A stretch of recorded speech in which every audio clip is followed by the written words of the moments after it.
안녕하세요, 쿠루가입니다. 내일 여기에 태풍이 온다고 합니다.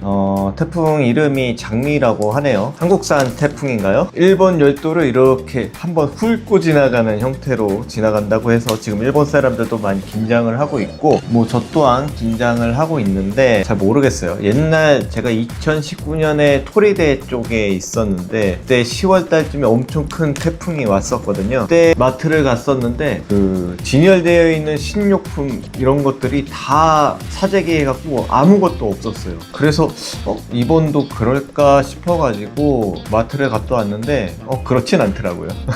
자, 오늘 준비한 것은 소고기는 아니고 돼지고기로 준비를 해봤습니다. 제가 저번 촬영할 때는 여기 베란다에서 했는데, 베란다에서 이렇게 먹는 거는 좀 그 관리 규칙에 어긋난다고, 옆에 집에 민폐가 된다고 해서, 그리고 여기 베란다 자체가 제 공간이 아니래요. 대피 공간이지 내 공간이 아니기 때문에 여기서는 이렇게 음식 같은 걸 해 먹을 수 없다고 합니다. 그래서 창문 옆에다가 이렇게 세팅을 해놓고 지금 이렇게 촬영을 하고 있고요. 지난번에는 소고기를 먹었으니까 이번엔 돼지고기 한번 먹어보겠습니다.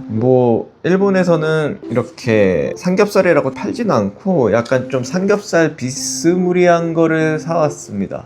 여기 돼지 비계가 있는 거 보니까 아마 삼겹살 느낌일 것 같아요. 먹어보지 않고서는 모르겠죠. 일단 밥 먼저 좀 가져오겠습니다. 밥을 가져왔고요. 그리고 불을 한번 지펴보죠. 너무 세게는 안 할 거고 중간 불로 천천히 구워서 먹겠습니다. 저번에 먹었던 그 상추 똑같이 준비했고요. 그리고 이 쌈장이 빠지면 안 되죠. 7개월 전에 샀던 거라서 약간 색깔이 좀 이상하긴 한데, 근데 저번에 먹었을 때도 이상이 없었으니까 지금도 이상 없겠죠. 자, 고기 올려보겠습니다. 뭐야, 이쪽 살은 또 비계가 없네요.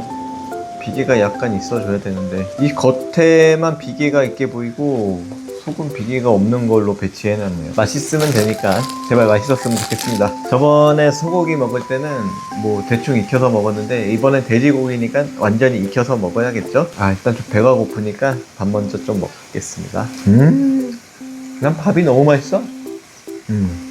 제가 일본에 산 지 지금 8개월 정도 됐거든요. 같이 오자마자 밥솥을 하나 샀어요. 밥을 해 먹어야 되니까 밥솥을 하나 샀는데, 저는 지금 8개월 차인데도 밥솥을 아직 안 샀습니다. 근데 어떻게 밥이 있냐? 제가 유튜브에서 일반 냄비에서 밥을 짓는 방법을 알아냈습니다. 그래서 전혀 밥솥이 없어도 밥을 해 먹는데 문제가 없어요. 아까 이 불을 왜 강하게 안 했냐면은, 너무 강하게 하면은 이 냄비에 코팅이 다 날아가기 때문에 일부러 좀 약하게 한 거고요. 그래도 익히는 데는 전혀 문제가 없고요. 아주 좋습니다. 냄비밥을 하는 방법은 되게 간단해요. 저는 냄비 한 요 정도, 라면 한 개 끓일 수 있는 정도 냄비에다가 쌀 요 정도 한 컵씩 이렇게 넣잖아요. 저는 3컵을 넣고 물을 부어서 한 번 헹구고 두 번 헹군 다음에, 냄비가 이 정도라면은 이 정도까지 물을 넣습니다. 어차피 냄비에서 하는 거라서 물 양이 그렇게 중요하진 않아요. 어차피 다 날아가기 때문에. 그렇게 해서 한 7분 정도 끓이면은 거품들이 이렇게 막 올라오거든요. 그리고 올라온 거를 점으로 해갖고 꺼요. 끄고 한 5분 정도 냅뒀다가 가만히 있으면은 이 밥이, 원래는 물밖에 없었는데 어느 순간에 쌀이 이렇게 푹 올라오는 느낌이 들거든요. 그때 다시 한번 가스레인지를 켜갖고 약한 불로 한 5분에서 한 10분 정도 구워주면은 밥이 완성이 됩니다. 중간중간에 한 번씩 맛을 봐야 돼요. 이게 익었는지 안 익었는지 확인을 해야 되기 때문에 한 입씩 이렇게 먹습니다.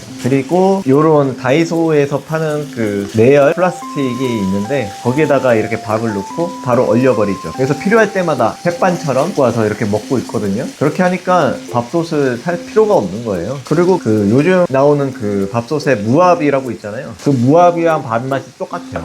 아주 맛있습니다. 제가 일본에서 고기를 구워 먹으려고 원래는 이 프라이팬으로 할 생각이 없었는데 불판을 가져왔어요. 한 요 정도만한 불판을 가져왔는데, 여기 보니까 과대 불판 사용 금지라고 써 있더라고요. 그래서 유튜브를 좀 찾아보니까 터지어 갖고 이렇게 화재가 나는 경우가 있기 때문에, 그래서 화재가 나면은 저는 어디든 갈 데가 없어지잖아요. 그래서 가장 안전한 크기의 고기를 구워 먹기로 했습니다. 무엇보다 안전이 제일 중요하니까요. 어느 정도 익어가는 듯한 그런 느낌적인 느낌? 이 정도면 다 익은 거 아닌가요? 그죠? 띠로 다 익은 것 같습니다. 그러면은 한번 먹어보죠. 상추. 이거 왜 이렇게 흐물거리지, 이거? 불량품을 넣어놨네. 너무 흐물거리는 거 아니야? 썩은 거 아니야? 일단은 그냥 먹겠습니다. 너무 메가리가 없네요. 여기다가 이동을 시키고 이제 2차로 다시 투입합니다. 아, 맛있겠다. 아까 말했듯이 장미라는 애가 지나가게 되는데, 이 장미라는 애가 센 건가 봐요. 아침에 교회 시간 때 회사에서 어디로 피난해야 되는지를 알려줬어요. 그럼 여기 사니까 너가 무슨 일이 생기면은 이쪽으로 피난해 라고 한 명씩 이렇게 알려주시더라고요. 참 친절해요. 근데 저는 2층에 살기 때문에 뭐 일어날 게 없죠. 아, 내 정신 좀 봐. 여러분들한테 쌈을 한번 싸드려야 되는데 그냥 제 입에 먼저 들어갔네요. 이거 참 버릇이 없네. 내가 예의가 없어요. 제가. 자, 고기 이만한 거 하나, 여러분들한테 주는 거니까 고기 2개 넣어볼까요? 2개 이렇게 해서 싸드립니다. 역시 한 개보다는 2개가 더 맛있는 것 같아요. 맛이 완전히 삼겹살은 아닌데 그래도 기름이 꽤 나와요. 외국 사람들은 삼겹살을 안 먹나? 왜 삼겹살을 안 팔지? 한국 음식이 좀 널리 보급됐다고 들었는데 왜 삼겹살을 안 파는 거야, 마트에서? 그거 참 불만이네요. 지금 제가 이렇게 먹고 있는 게 엄청 맛있어요. 이렇게 굽고 있습니다. 여기 피 나오는 거 보소. 육즙 나오고 있습니다. 약한 불로 굽다 보니까 어쩔 수 없는 것 같아요. 원래는 이렇게 고기를 겉에를 이렇게 바짝 구워서 육즙을 탁 가두는 그게 필요한데, 그렇게 하면은 여기에 난리 나니까 이런 방식으로 했습니다. 이 2번째 굽는 거는 기름보다는 육즙이 더 많은 것 같아요. 물이 더 많이 나오네요. 이건 삼겹살이 아닌 것 같아요. 아까 요거는 삼겹살인데 지금 거는 삼겹살이 아닌 앞다리살 뭐 이런 느낌인 것 같아요. 그 태풍이 온다고 하니까 회사에서 너무 비가 많이 와서 제가 LRT라는 전철을 타고 다니거든요. 그 노면 전차라 그래서 그냥 도로 위에다 레일 깔아서 이렇게 달리는 전차가 있는데, 만약에 비가 많이 와서 침수가 돼갖고 운행을 안 한다 그러면은 그냥 연차 쓰라고 말씀을 하시더라고요. 그래서 내일 연차가 될 수도 있습니다. 비가 엄청 오길래 이렇게 다들 바짝 쫄아갖고 하나하나 신경을 이렇게 쓰는지 모르겠어요. 대단합니다. 제가 원래 일본을 1년만 있기로 되어 있었는데 물론 연장 가능성이 있었어요. 근데 이번 주에 회의를 해서 1년 더 연장을 하기로 결정을 했습니다. 그래서 1년 차 때는 여기 적응해야 돼갖고 뭐 처음 오니까 뭐 갖고 와야 될 것도 많잖아요. 그래가지고 뭐 제대로 못 즐겼다고 할까요? 제가 원래 자전거를 타고 출퇴근을 하던 사람인데 자전거도 못 타고 그냥 뚜벅이처럼 걸어 다녔잖아요. 나름 오너였는데 자전거 오너. 그래서 여기 일본 행동 반경을 좀 넓히고자 제가 한국에서 타고 다녔던 자전거를 가져올 생각입니다. 제가 한국에서 탔던 자전거의 이름은 스트라이더고요. 이렇게 접이식 자전거입니다. 가방에다 넣으면은 그 특수 화물로 해서 보낼 수 있다고 합니다. 그래서 다음에 여름 휴가 때 잠깐 한국 들어갈 건데 그때 자전거를 가방에 넣어서 갖고 올 생각이거든요.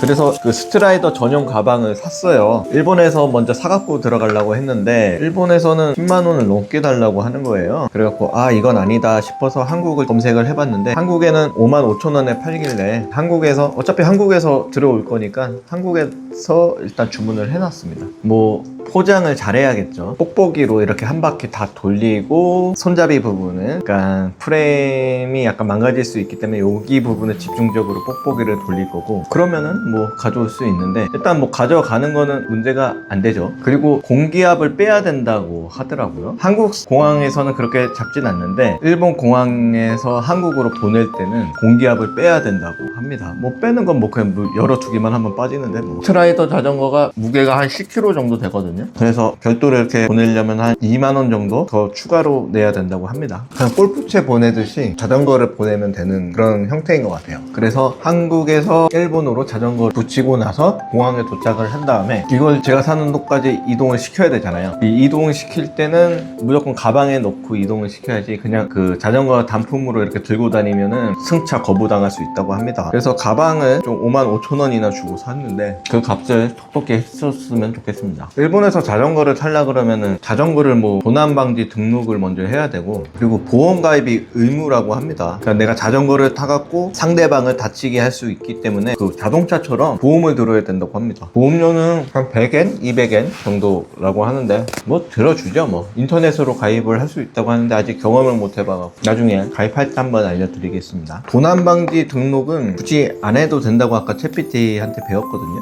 이걸 잃어버렸을 때 누구 건지 알아야 되기 때문에 영수증 같은 것도 필요하고 실제 이거를 네가 산 건지를 알아야 되니까. 근데 제 자전거는 16년이 돼갖고 영수증이 있을 리가 없죠. 그리고 주로 보관을 실내에서 보관을 할 예정이기 때문에 도난 당할 일이 없어요. 그래서 그 도난 등록은 안 하려고 합니다. 벌써 다 먹었네. 왜 이렇게 빨리 먹지? 여기 기름이 있으니까 돼지 기름에 한번 계란 후라이 하나만 해보겠습니다. 어떤 맛일까? 원래 돼지 기름이 되게 좋은 기름이라고 합니다. 옛날 조선시대 사람들은 돼지 기름으로 피부 트는 거를 겨울에 이렇게 가만히 있으면 이게 뜨잖아요. 그거 방지하기 위해서 돼지 기름을 발랐다고 합니다. 화장품 대신인 거죠. 그만큼 좋은 기름입니다. 그래도 이렇게 브루스타를 가져와 갖고 여러분들하고 얘기할 수 있으니까 너무 좋네요. 물론 먹는 건 저 혼자 먹지만 제가 느끼기에는 한 10만 명 아니다, 구독자로 말해야지 30명 내 앞에 30명이랑 같이 이렇게 먹는 듯한 그런 느낌입니다. 갑자기 초라해지네요. 다른 사람들은 몇만 명, 몇십만 명 이러고 있는데 나는 30명 이러고 있으니까 재밌네요. 들러붙는 건 아니겠죠? 이제 바람이 조금씩 세지는 것 같고 비도 아까 올 때 보니까 한두 방울씩 내리고 있어요. 오늘 밤에 그리고 아침까지 태풍이 지나간다고 하니까 예의주시하면서 이번 태풍을 잘 견뎌내 볼까 합니다. 들러붙진 않았어요. 근데 이거를 어떻게 뒤집어야 될지 모르겠네.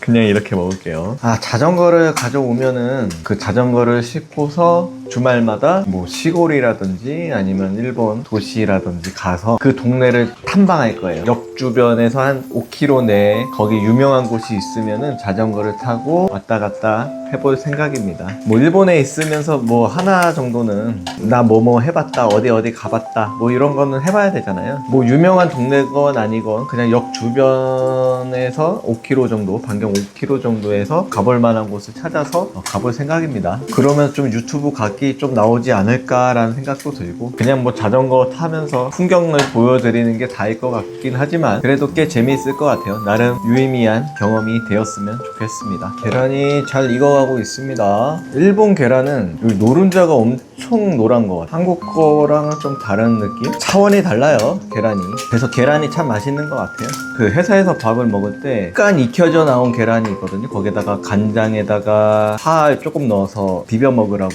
주는 게 있는데 물론 공짜로 주는 건 아니고 돈 주고 사 먹어야 됩니다.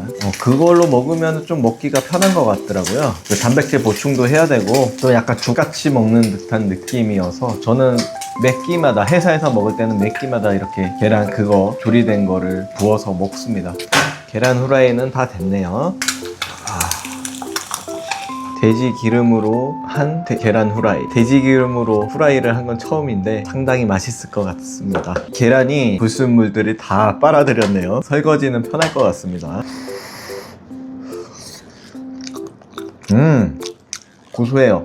식물성 기름보다 동물성 기름이 훨씬 고소하네요. 돼지고기 사면은 맨날 이렇게 먹어야겠다. 제가 일본 사람하고 한번 한국 식당 가갖고 삼겹살을 주문해갖고 먹고 있는데 이 쌈장이 안 나오는 거예요. 쌈장이 안 나와서 같이 온 일본 사람한테 내가 집에 쌈장이 있는데 이거 갖고 왔으면 진짜 맛있었을 텐데 라고 했더니 그러면은 그 가게 주인에 대한 예의가 아니라면서 절대 그런 행동을 하면 안 된다고 신신당부를 해주셨습니다. 근데 쌈장이 있으면 훨씬 맛있죠. 한국 식당인데 왜 쌈장을 안 주는 거야? 여기서는 쌈장이 비싼 거겠죠?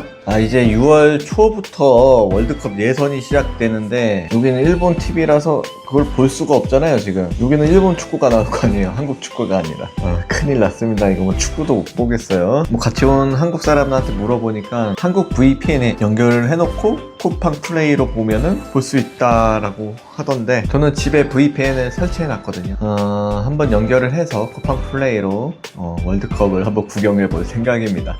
근데 넷플릭스 같은 경우에는 VPN을 연결해 놓으면은 경고창이 뜨면서 바로 종료시켜버리더라고요. 쿠팡은 그렇지 않을 거라고 믿겠습니다. 제가 쿠팡만 지금 10년 넘게 쓰고 있는데 그래서는 안 되겠죠? 오늘 이렇게 돼지고기랑 밥 먹으니까 한국에 있는 느낌이었고, 그리고 이렇게 여러분들하고 영상을 만드니까 너무 행복한 것 같습니다. 다음 영상에서도 좀 더 밝은 모습으로 찾아뵙겠습니다. 제가 목소리가 저음이어서 텐션이 높지가 않은데요, 잔잔하게 이렇게 얘기하는 걸 좋아하니까 많이 들어주셨으면 좋겠습니다. 예, 오늘 영상은 여기까지고요. 시청해주셔서 감사합니다.